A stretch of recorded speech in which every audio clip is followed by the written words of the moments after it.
You're listening in on an animated discussion about Batman the Animated Series with two experts in their fields. I'm Joshua Unruh, superhero scholar. And I'm Caleb Masters, your friendly neighborhood film critic extraordinaire from thecinematropolis.com.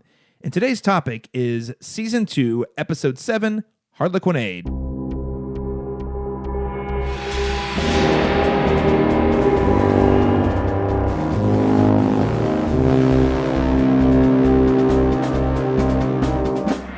Joshua, I feel like I've seen this before, except for in a significantly shittier way that involved questionable rape and super villain hooters and fart jokes in the Batmobile. And I'm sorry, I'm not trying to trigger you here, but I was watching this and I was like, wow, this is a great episode. I feel like I've seen it before, except for this version's like infinitely superior. But I had several moments of deja vu. Batman and Harley is a garbage film based on a fantastic episode premise, and here is the fantastic episode premise. Listeners, if you don't know what we're talking about, we did do an episode on the much more recent DC animated offering, Batman and Harley Quinn. That we were both excited about. Had Kevin Conroy back as Batman. It was in the same art style as the DCAU. We were on board. And you can go back and listen to that episode, but we disappointed it would be an understatement. The barest minimum is disappointment. And for me, because I have tended to watch and rewatch BTAS, I think a little more than you had. Yes, like over the years. Correct. I had plenty to be disappointed about in terms of that film on its own merits. But in addition to that, I had Harlequinade in the back of my head, which is a much better take on this idea of Batman pulls Harley out of Arkham in order to help him stop some other villain. It's a brilliant idea. It's kind of Batman Silence of the Lambs with the fun turned up and the freak out turned down. I never thought about it as like Silence of the Lambs, but you're totally right. It is. That is not my alt media recommendation, honestly, because the themes and the way that they treat it are so wildly different. But you can't get away from that idea. It's we go to the villain well for help stopping a bigger villain problem, right? Yep. Or at least a more immediate villain problem in the terms of Silence of the Lambs. So this on the other hand is a fantastic episode. We're going to get into it, but we'll start with the title card as always, Joshua. And I actually have a question for you. This image I've seen before, and I've seen it on the cover for a cover. I don't know if it's the original cover, but on a cover for the Mad Love comic book adaptation. So yes. Mad Love is an episode we'll get to eventually. We'll get to it. Well, it's yeah, excellent. Of course, yeah. It's excellent. But it is also like the Harley Quinn origin story, kind of, yes, sort of. Yeah. That is also written by people who worked on BTAS. And I don't know, did the episode or the comic book come first? Do you happen to know? I know that the comic book of Mad Love came well before the episode of Mad Love. Okay. It was a story that they thought they would never get to tell on television. And it's actually, some parts of it, we'll get to this, are toned down quite a bit in the adaptation from the comic book, which was still in Batman Adventures, which was aimed at kids, but there's something about animating certain scenes. Sure. Again, we'll put a pin in that for the future. Yep. But Mad Love existed as a comic book story before it existed as an episode. Okay. But I wasn't buying Batman Adventures at the time, so I am not sure if they took this image from the comic book to use as this title card or took it from this title card to use it in the comic book. I don't know. Yeah. That's why I bring it up, because I have seen this. I when it popped up, I was like, "This is the Mad Love image. Why is this here?" And then I looked, the pop gun and the over the shoulder and that whole thing. Yeah. And I think as a title card, it works very well. But it's not great, right? You know from the title that it's going to have Harley in it. I like the use of aid. Sure. Spelled like lemonade the drink, but from the assistance of Harley. Like there's some clever stuff going on. I really like the circus font. The circus font's my favorite part, actually. Yeah. And obviously the imagery is iconic enough that it gets reused. You know, this is a iconic Harley image. Let's recreate this. We've seen it across many media. times. Yeah. Even in different art styles. Like it becomes a way that we evoke Harley, even when somebody who isn't using the DCAU animated style is drawing her. So, but it also doesn't tell us super tons about what we're going to get. Yeah, that's kind of why I just think it's just an all right card. The team-up aspect really, other than in the pun of the name, doesn't really make it into the title card, and I really wish it had somehow. I don't know how. But, right. You know, it's not bad. It's not bad. It does the job. And there are parts that are stellar. This image is very stellar. This choice of font is very stellar, but it kind of comes together into about the sum of its parts. Well, and because we have seen that image used before in multiple other mediums and on comic books and all sorts of other things, it kind of feels. And again, it's all about where this image originated from for me. Yeah, because. It would have been a lot, regardless. It would have been a lot fresher in 1994. Yes, because like in 2019, I'm looking at it, I'm like, well, it's a cool image, but I feel like I've seen it some other places. It feels like kind of they just copy and pasted it over. You know, I don't know. But no, you're right. That's a fair point. It was probably. I still feel like our critique of it doesn't tell us everything we might want about it doesn't suggest enough about the episode. Would have been accurate then, but the feeling that it's a little generic might have been less pronounced 25 years ago because we hadn't seen that image in 100 different places. Exactly. Yeah, that's a good point. I mean, now it's T-shirts. It's your Harley Quinn branded shirts or folders or notebooks or whatever go to that well a lot. We've seen it. Definitely not the case way back when. Yeah.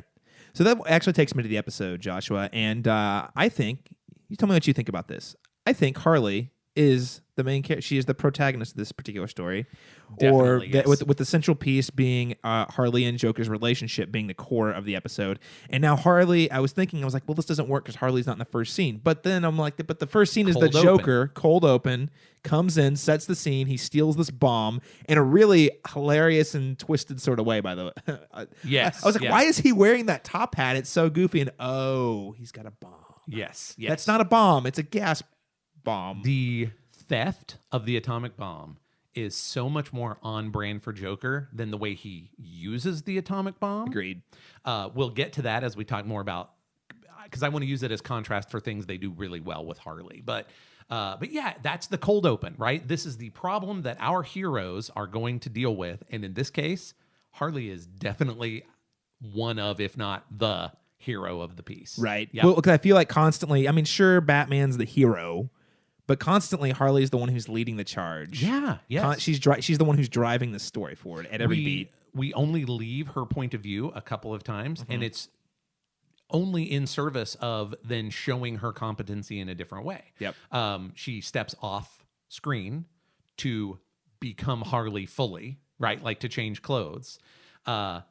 And that's a leave of her point of view so that Batman can discover the monitors, which is an important plot point, and also so that she can come back and save him with ease from her ravenous hyenas. Oh, yes. Like her stepping away to come back as Harley fully and establish her competency is like, a little bit of a POV cheat, but it's so small. I mean, For like, it's a thing. what, a minute? Right. It is admittedly a POV cheat, but it serves the larger narrative so well that it's like, that's a good place to break your rule. Yeah. That is the right way to break this POV rule. Right. I love it. She is the hero of this piece.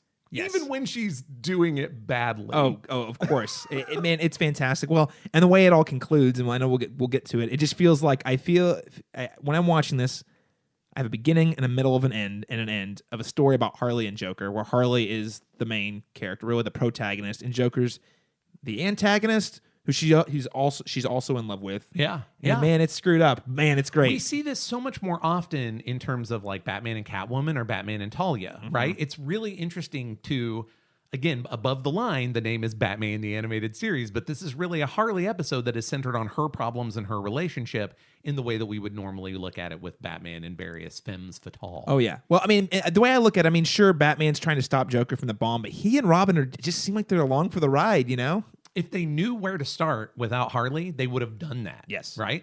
We're in a lot of trouble. Let's go get Harley and get some help. Which, by the way, holy crap, man. Atomic bomb. That's about as big a threat as you can possibly get. It's interesting to say they have gone to that well in the comic books with Joker once that I can remember, and it was a big deal. It actually led up to the death of Jason Todd and the death of the culmination of the death of the family. So, yes. Yeah, which is an interesting little bit of like source tourism that they do to just like turn the dial to 11. But it doesn't hold the same kind of weight that it did in that comic book story. But I'm not complaining because this is Harley's story, not Joker's story. Right? Like it's a way for them to do that thing differently. I like it, is what I'm saying. There are lots of times that I complain about source tourism, but not here. This is a good Well, choice. it's a great way to cherry pick some elements because you know that they were never going to tell the Jason Todd story on this show. No, so. absolutely, and should not. Right. Honestly, and also we needed to set up in as little a time as possible a situation where Batman would go, I guess we better get some help from Harley. We're that like, desperate. It had It's to be that desperate. urgent. Yeah. Yes. Yeah.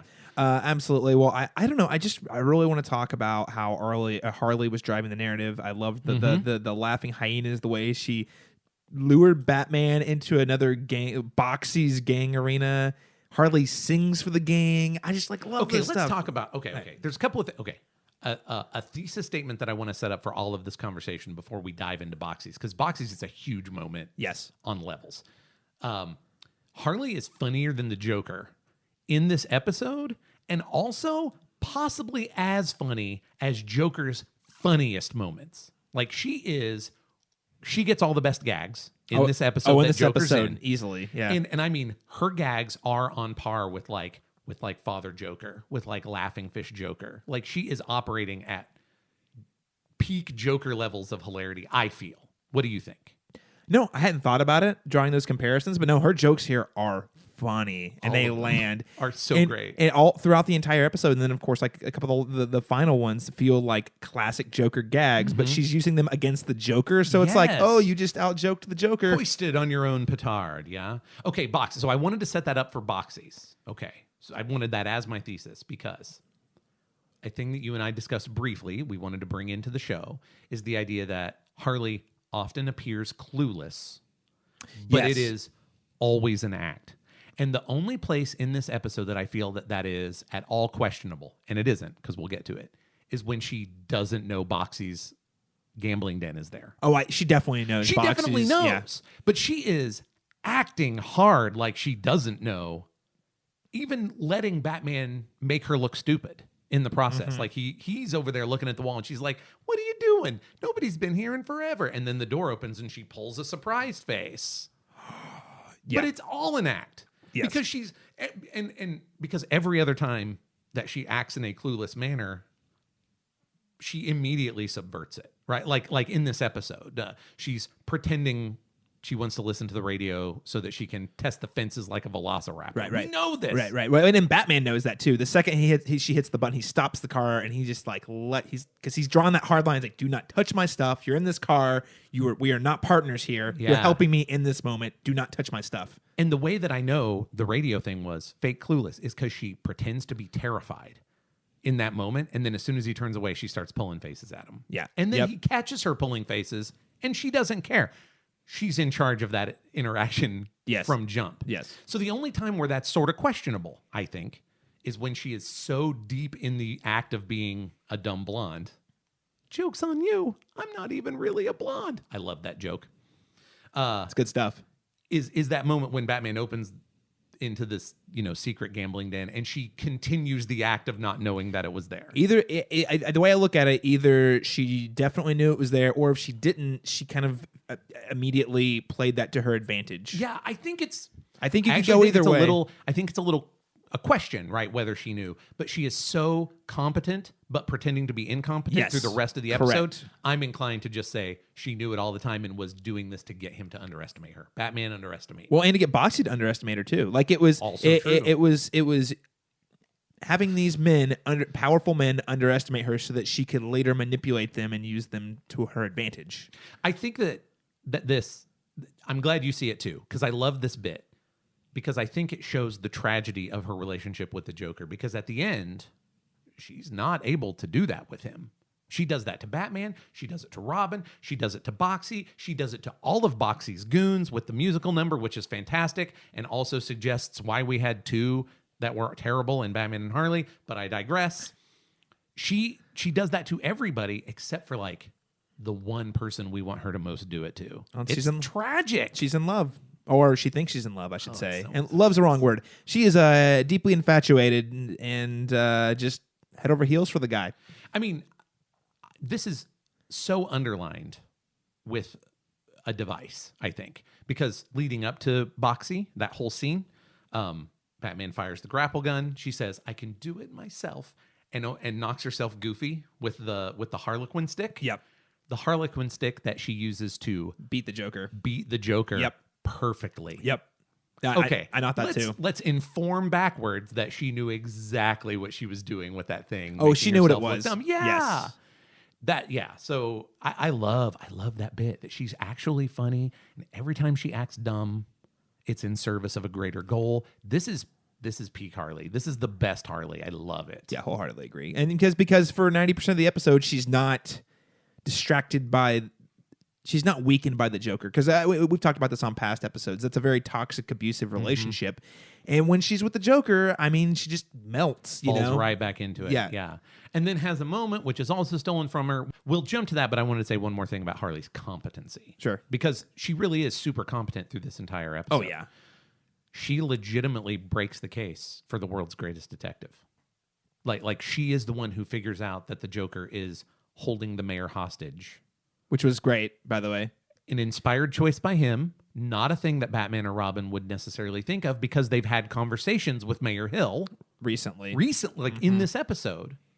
We know he's kidnapped, but they don't know. They don't know. And Hill holds it together because of course he does. What's the other option? And so in that moment, Harley's competency justifies Batman's choice to bring her in also. Like it's like this Ouroboros of competency between the two of them. When he realizes he needs that. Yeah, there's she blind really spot. does see a thing he was never going to see, and it is the reason that they're there remotely in time to save the city. Yeah. Good job, Harl. I know, absolutely. Top notch. I did think it was great. Now, whenever we do kind of not mystery, but like whenever we figure out that the Joker has the mayor, Batman and Robin figure out Joker's got the mayor, and then Joker rolls in. He's like, "Come on, Harl, we're getting out of here." And she's like, "Oh, cool." And Batman and Robin, though, they know the pressure points. They know the pressure points well enough, though. He's like, "Wait a second. There's not enough time to go back to Arkham. 10 minutes doesn't seem like enough time to get to Arkham." Yes. And it's Robin, too, which I really appreciated. Yeah. And then Batman throws the piece of information Robin couldn't have. Right. What about your babies? What about your babies? And it's just like dynamic duo. I just love the line, too, where she's like, "And you were going to have us leave our friends Two-Face and Ivy behind." It's what is and she has some really funny names for them too. It's like Two-Face and Ivy and Puppet Head and Scary Guy. Yeah. Love it. Oh man, that was fantastic. And I actually, getting into the Joker stuff, I thought his gimmick was really strong. It was kind of the military-esque. I want a better joke to be hung on the atomic bomb. Yeah, honestly, sure. Like it is going to destroy all these people and Batman, and they wouldn't even know. Like that's how he was going to win. It feels a little Riddler-esque in that execution, that it's outsmarting them instead of having a joke. Like this is my one complaint for the episode. Sure. Is that I wanted an atomic bomb joke. And there's no joke attached to it. Yeah. It's just it's not even a ransom. And his gimmick does not really tie strongly to its punchline. It's fine because that part is. Remember the last time we saw Joker trying to murder Batman, it was in the end of the trial, and it was the stupidest way possible. Oh, yeah. So it's fine. It's not bad. It's just like, I really wish there was a joke on this. Even if it was a corny joke, just a joke. Well, it's part of the Joker's MO, right? Like he wants there's got to be a punchline associated. And there wasn't here. Not really. But the World War I style airplane Yes. and the World War I flying ace and all this, like vaguely militaristic stuff that he's doing is delightful. Oh, it was so fun. Flying around like in a World War I plane. I just couldn't get over it. And the way the bombs he was dropping and stuff, I was like, this is an aesthetic I never hadn't seen in a while. Right. Well, yeah. Especially not associated with the Joker. When Joker dresses for the part. Like we saw this in the Hugo Strange episode when he dresses like not so much like a flying ace, but like a pilot. Got my bomber jacket, a little bit my of that captain's hat. I like when he dresses for the part. Well, and then he's the executioner in the trial recently. He's the priest / executioner. Yes. Oh my gosh. Yeah, I like that stuff. I also, as part of that, the Jokerest of Joker moments for me was when he says, "Turn around, we have to get Batman." And his goons say no, and he turns the guns on them. They're the ones flying the plane. Sane people would go, he won't kill us because it'll kill him. But these guys are like, this is the Joker. We're turning around. He would definitely do that. He would definitely shoot us. Yes. So Yeah. that was a very Joker moment for me. I really liked it. I thought that was great. And of course, we kind of wind down the episode. The Harley brings the plane down. Yes. She walks over with the gun, and everyone's like, "Oh my gosh!" And she's like, "I had the last straw. I'm over it. We're done." Has the gun pointed at it, and everyone's on. The Joker's buying it. He's like, "She's gonna shoot me." Yes. At first he says, "You don't have the guts." And then like there's that split moment before she pulls the trigger where he's like, "Oh no, she does have the guts." Yeah. And neither one of them knew that was a toy gun. Neither one of them knew it was a gag. You can tell by the reaction of both of them. Right. And I like that bit too, right? Like I like that she pulls up the resolve, and I like that it turns out to have been a gag when she didn't want it to. Right. It goes with that whole all these times that it was a gag and she did want it to, and she's kind of hoisted on her own petard at the end. Love it. Love it. There is a moment at the end that I really wish had gone a different way, though. Which one is that? So we have that amazing moment. You don't have the guts. She does, in fact, have the guts. Joker looks terrified. She looks serious. She pulls the trigger, and it's a joke gun. And he's like, "Oh, baby, you're the greatest." Yeah. And they get back together. Now, It is gross. I just got done saying, I love the tragedy of that, right? Like how competent she is. How she recognizes that at certain points when she's with Batman and not in Joker's presence, Harley seems to recognize how messed up her relationship is. And that when Batman says, "You think it's funny when he hurts people," and she really, with a lot of trepidation, says, "It's just a joke." Like she doesn't even believe it, right? Like when she's not in his presence, she can kind of see it, and she's so competent and she's so good. And we'll revisit that in Mad Love too, by the way. Oh yeah.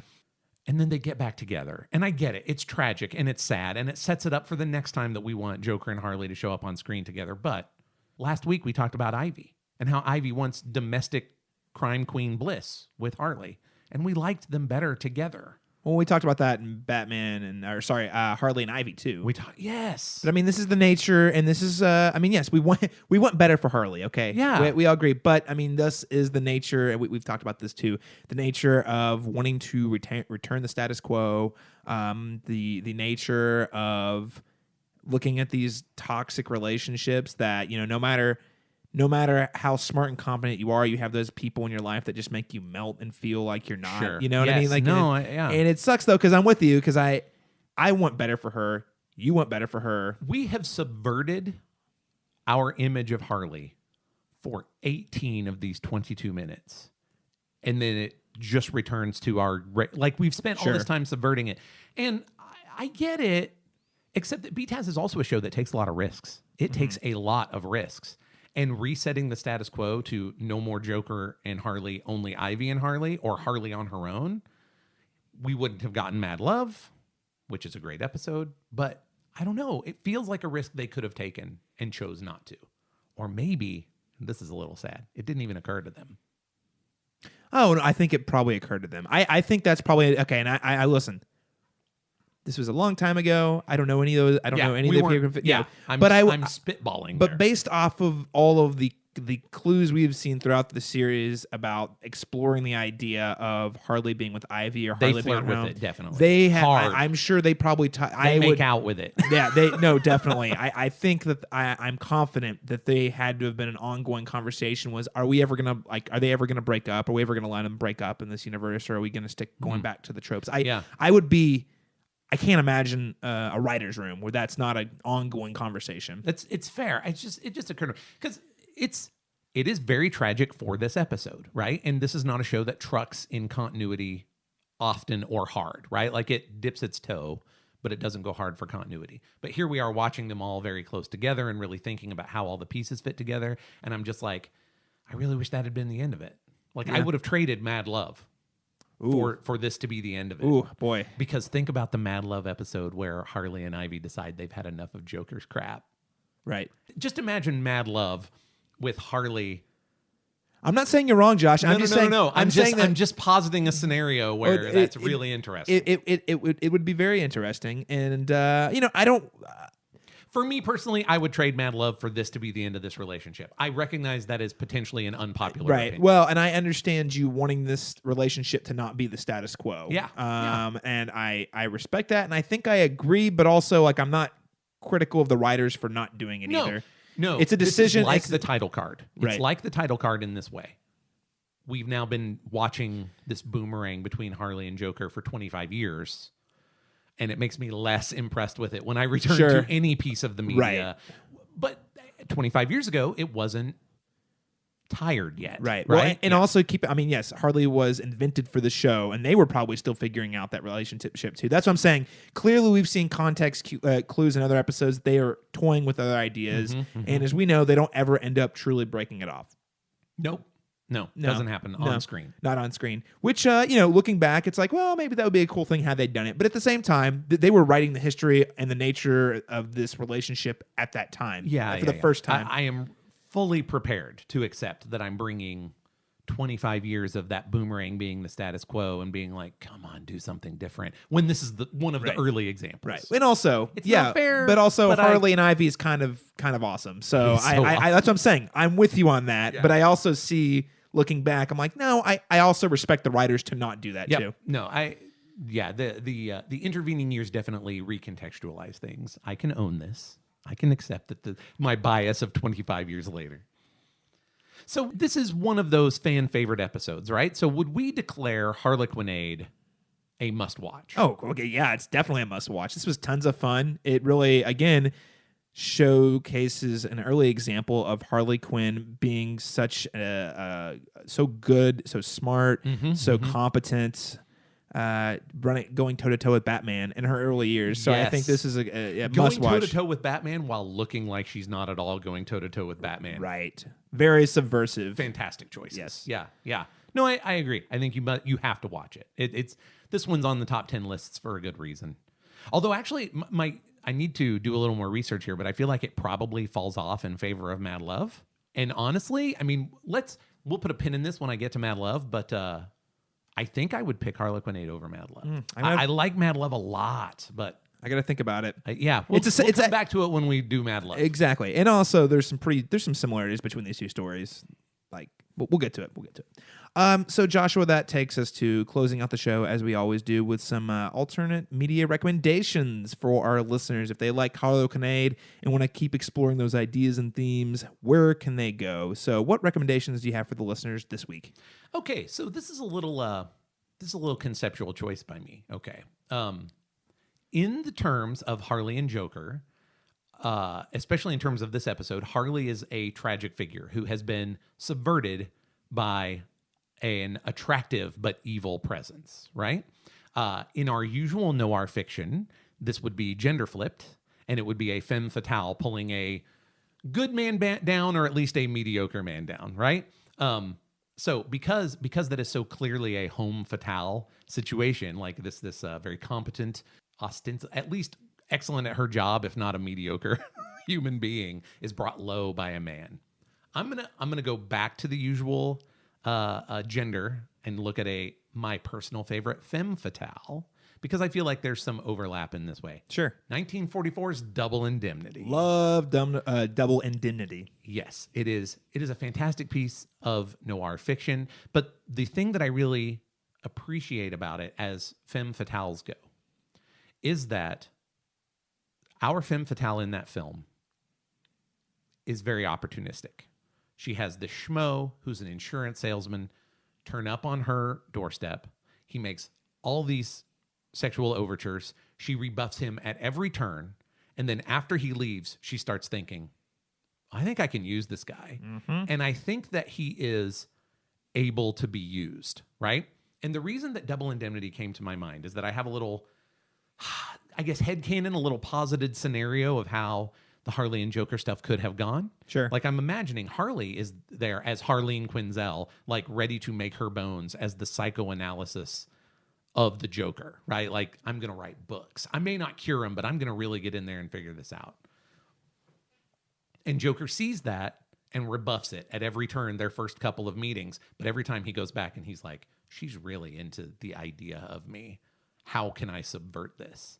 And that, I don't know another way that makes sense. I don't think Joker showed up to the very first meeting thinking he was going to be able to turn his clinical psychologist to his side. Sure. It's a thing that would have developed. And I think you can kind of see that in the more, again, it's 1944, so the more traditional woman brings I hate to say good man, he's not good, a mediocre man worse.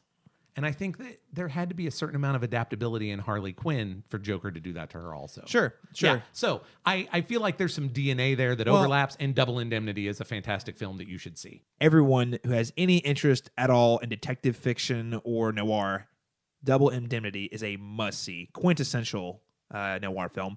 And one thing I want to add on to that is just that the femme fatale in that film also plays up her incompetency and plays very dumb. Only for us to see, especially when you know kind of where the movie goes. You're like, oh no, she's actually being ridiculously smart. It's true. And manipulative throughout this piece. So yeah, I think that's a great recommendation, Joshua. Expected protagonist plus this really interesting. It gives me a frame for how the Joker and Harley relationship might have started. And so, I admit it's an idiosyncratic choice, but it's the one I'm going with. I think there's something there.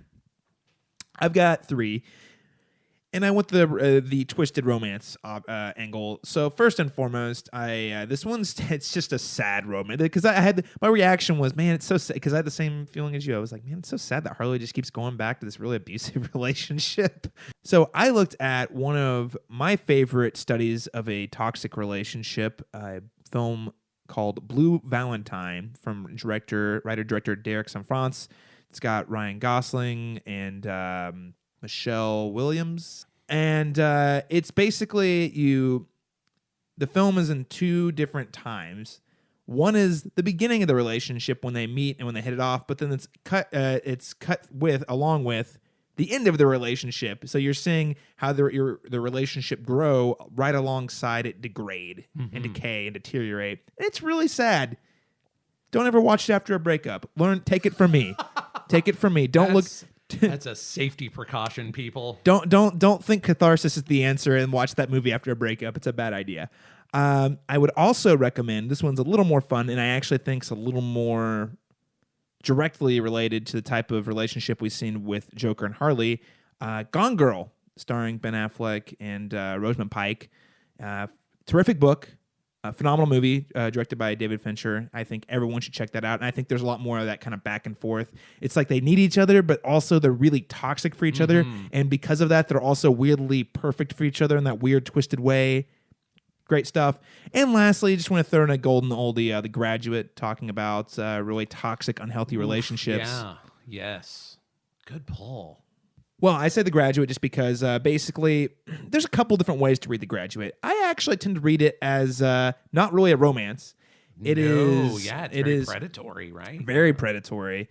And you have, predatory on multiple levels. Yeah. Because, you have Mrs. Robinson, who is seducing Dustin Hoffman. Dustin Hoffman wants her daughter.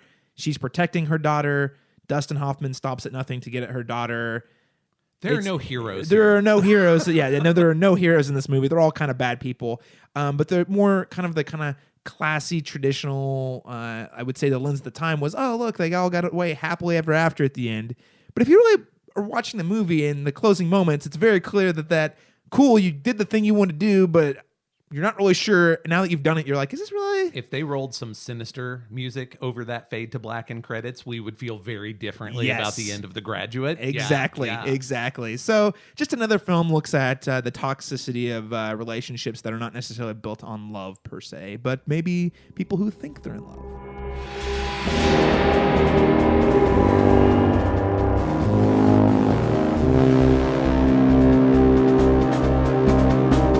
Well, that about wraps up this animated discussion. Caleb, where can people go to continue the conversation with you? Well, Joshua, you can always find me on Twitter talking about film, television, video games, and all sorts of other pop culture goodness at C Masters Talk. That's letter C Masters Talk. I'm also the editor-in-chief and film critic at the Cinematropolis, and we publish these in-depth essays on all types of different films, oftentimes including science fiction and superhero films, all the stuff you'd want to read about. And you can find all these articles at thecinematropolis.com. Joshua, what about you? I'm also most active on Twitter, where you can find me easily enough at Joshua Unruh. And remember that an animated discussion is a Pulp Diction Productions program and is 100% supported by listeners like you. To find out how you can keep this and our other shows in production, check out patreon.com/pulpdictionproductions. Join us in our next animated discussion, Season 2, Episode 8, Time Out of Joint. Until next time, we'll see you back here. Same bat time, same bat channel.